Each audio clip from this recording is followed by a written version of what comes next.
அன்பிற்கினிய குழந்தைகளே, தமிழக வரலாறும் மக்கள் பண்பாடும் இளங்கலை பயிலும் மாணவர்களுக்கு இந்த பதிவு. சிந்துவெளி அகழ்வாராய்ச்சி பற்றி எழுதுக. சிந்துவெளி அகழ்வாராய்ச்சி பற்றி எழுதுக என்றவுடன் உங்கள் நினைவுக்கு வருவது மொஹஞ்சதாரோ ஹராப்பா. இந்த சிந்து சமவெளி அகழ்வாராய்ச்சி என்பது வெண்கல காலத்தை சார்ந்தது. கிமு 3300 முதல் கிபி 1300 வரை காலம். சிந்து சமவெளி நாகரிகத்தில் ஹராப்பா, மொஹஞ்சதாரோ போன்ற அகழ்வாய்வுகள் கிடைத்தன. இது பழங்கால வரலாற்றையும் அகழ்வாராய்ச்சி பற்றிய செய்திகளையும் இந்த சிந்துவெளி அகழ்வாராய்ச்சி நம் நினைவுக்கு கொண்டு வருகிறது. இந்த நாகரிகம் திராவிட பண்பாட்டின் அடித்தளமாக இருக்கலாம் என பல ஆய்வுகள் கூறுகின்றன.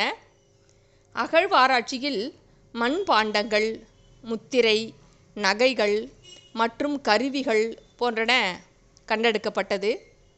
இந்த அகழ்வாராய்ச்சி மேற்கொள்கிற பொழுது காளைகள், எருமைகள், ஆடுகள், பன்றிகள், நாய்கள், யானைகள், ஒட்டகங்கள் போன்ற உயிரினங்களுடைய எலும்புக்கூடுகள் இந்த அகழ்வாராய்ச்சியிலே கிடைத்துள்ளன என்ற செய்திகளை நீங்கள் தொகுத்து எழுதினால் போதுமானது.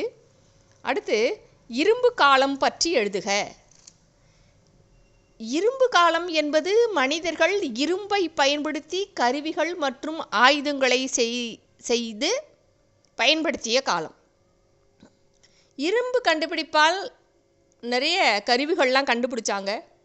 விவசாயம் செய்வதற்கும் கைவினை பொருட்கள் மற்றும் பிற தேவைகளை நிறைவேற்றி கொள்வதற்கும் இந்த இரும்பு கண்டுபிடிப்பு அவர்களுக்கு உதவியது. இரும்பு காலத்தின் மூலம் சமூகம் மற்றும் தொழில்நுட்ப மாற்றங்கள் ஏகப்பட்டன ஏற்பட்டது. இரும்பை பயன்படுத்தி கருவிகள் கண்டுபிடிச்சோன்னே தொழில்துறையில் ஏகப்பட்ட மாற்றங்கள் ஏற்பட்டன. தமிழகத்தில் ஆதிச்சநல்லூர் போன்ற ஊர்களில் இரும்பால் ஆன பொருட்கள் தொல்பொருள் ஆய்வின் பொழுது நிறைய கண்டுபிடிக்கப்பட்டன என்ற செய்திகளை தொகுத்து எழுதலாம். பிறகு வேளிர் வரலாறு பற்றி குறிப்பு எழுதுக. வேளிர் வரலாறு பற்றி. வேளிர் என்றவுடன் அவர்கள் வேளாண்மை தொழிலை செய்திருக்கலாம் என்ற செய்தி தெரிகிறது. வேளாண் குடிமக்களை தான் வேளிர் என்று அழைத்தார்கள்.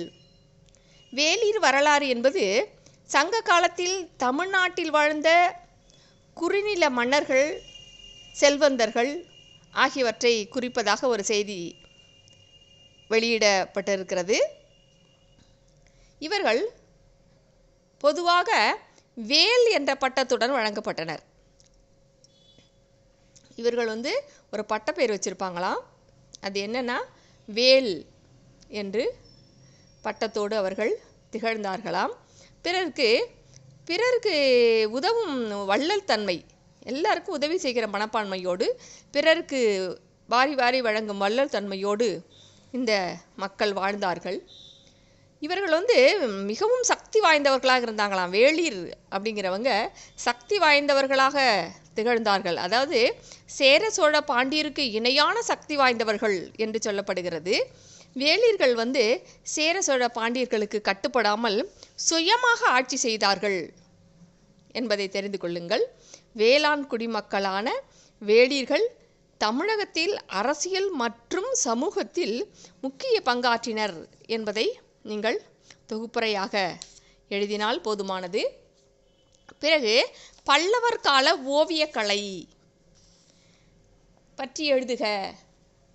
பல்லவர்கள் என்றவுடன், ஓவியம் என்றவுடன் நம் நினைவுக்கு வர்றது யார் அப்படின்னா மகேந்திரவர்ம பல்லவன். பல்லவர்கள் தான் ஓவியக்கலையில் சிறந்து விளங்கினார்கள். ஓவியக்கலை அப்படின்னோடனே நம்ம சுற்றுலா தலங்கள்லாம் செல்லும்பொழுது சித்தன்னவாசல் அதெல்லாம் போய் இப்போ குடைவரை கோயில்கள், குகை ஓவியங்கள் அதெல்லாம் சுற்றி பார்க்கணும். காஞ்சியில் காஞ்சிபுரம் கைலாத நாயர் கோவில் இங்கெல்லாம் பல்லவர் காலத்தில் வரையப்பட்ட ஓவியங்கள் நிறைய இருக்குது. சித்தன்னவாசல் குகை ஓவியங்கள், காஞ்சிபுரம் கைலாதநாதர் கோவில் ஓவியங்கள் இதெல்லாம் பல்லவர் காலத்தில் சிறப்பு பெற்றது. மகேந்திரவர்மன் வந்து ஓவியக்கலையில் சிறந்து விளங்கினான். அதனால தான் மகேந்திரவர்மனுக்கு ஓவியக்கலையில் சிறந்து விளங்கியதால் சித்திரக்கார புலி என்று ஒரு பட்டம் இருக்கிறது. இவர் தட்சண சித்திரம் என்ற நூலை எழுதினார். ஒரு நூலை வந்து எழுதியிருக்கிறார். அவர் சித்திரம்லாம் வரைவதனால தட்சண சித்திரம் என்ற நூலை எழுதியுள்ளார். இவர் காலத்தில் சுவரில் வந்து நிறைய ஓவியங்கள்லாம் வரையப்பட்டதாம். சுவரில் ஓவியப்பட்ட ஓவியங்கள் வந்து மிக வளர்ச்சி அடைந்தது என்பதை எழுதுங்கள். பிறகு பான் மரபு அல்லது பாணர் மரபு, பான் மரபு அல்லது பாணர் மரபு பற்றிய செய்திகளை எழுதுக.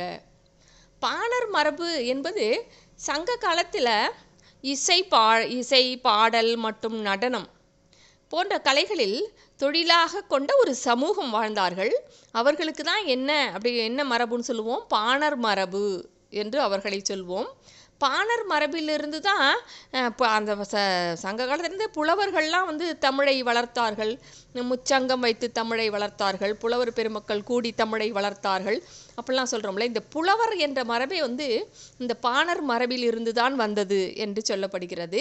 காலப்போக்கில் இந்த பாணர்கள்லாம் வந்து என்ன பண்ணாங்களாம், அவங்க கோவில்களில் வந்து பாடல் பாடுறது, இசை, நடனம் போன்ற தொழில்களை தொழிலாக கொண்டு செய்தனர் என்ற குறிப்பு தெரிகிறது. பிறகு தஞ்சை பெரிய கோவிலை பற்றி எழுதுக என்று ஒரு வினா பார்த்தேன். தஞ்சை பெரிய கோவிலை கட்டியது ராஜராஜ சோழன். ராஜராஜ சோழனுடைய இயற்பெயர் அருள்மொழிவர்மன். தஞ்சை பெரிய கோயில் அப்படின்னோடனே அந்த கட்டிடக்கலை தான் நமக்கு நினைவுக்கு வரும்.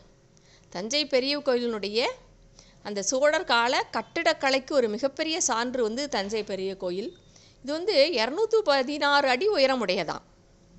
ஒரே கல்லில் செதுக்கப்பட்ட ஒரு பெரிய நந்தி இருக்குது தஞ்சை பெரிய கோயில். நம்ம போன உடனே நந்தி எங்கே இருக்குன்னு வெளி மாநிலங்கள் எல்லா வெளியிலேருந்து வர்றவங்க எல்லாம் சுற்றுலா தலமாக வரும்போது அந்த நந்தியை போய் பார்க்குறாங்க.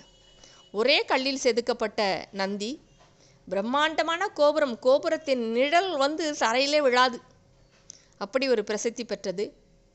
200 டன் எடை கொண்ட இந்தியாவின் பெரிய நந்தி அப்படின்னு வழங்கப்படுகிறது தஞ்சை பெரிய கோயிலில் உள்ள நந்தி. அது வந்து கோவில் சுவர்களில் வந்து பதிக்கப்பட்ட ஓவியங்கள்லாம் ராஜராஜ சோழனுடைய ஆட்சி காலத்தில் எப்படி ஆட்சி செஞ்சார், அவருடைய நிர்வாகம் எப்படி இருந்தது, இராணுவ வலிமை எப்படி இருந்தது போன்ற செய்திகளை வெளிப்படுத்துவதாக அமைகிறது. முக்கியமான ஒரு குறிப்பாக இது யுனெஸ்கோ சின்னங்களில் ஒன்றாக தஞ்சை பெரிய கோயில் விளங்குகிறது என்ற செய்தியை நீங்கள் தொகுத்து எழுதலாம். மீண்டும் ஒரு சில முக்கியமான நெடுவினாக்களை உங்களுக்கு அடுத்த பதிவில் தருகிறேன் நெஞ்சங்களே. நன்றி.